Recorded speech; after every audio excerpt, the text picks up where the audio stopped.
Apangtaken pangkati Asenokaro-taki Zempremong potemi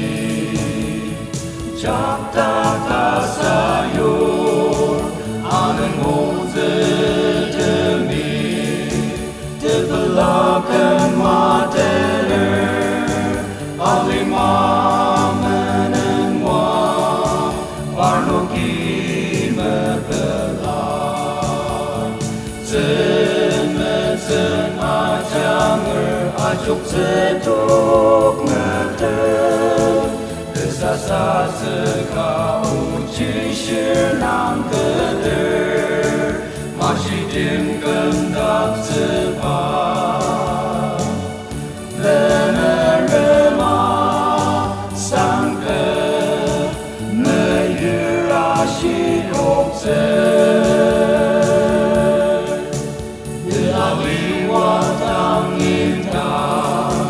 Nairenam sebilam ta Na atasen aime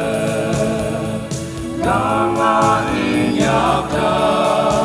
Teselen alirte Adepten atesemar Nisumden ajaki Ayasen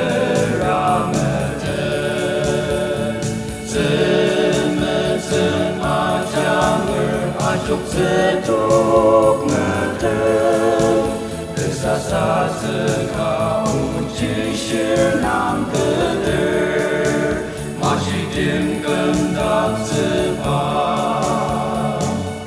Venerema sangke Neyurashi okze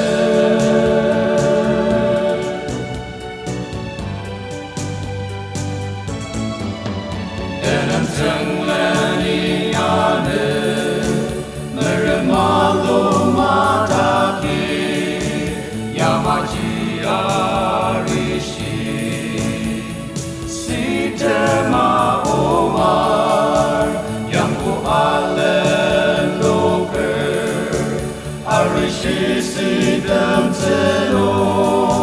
ilang ama nedakam delima Zemet ajanger ajuk zetuk ngeter Desasa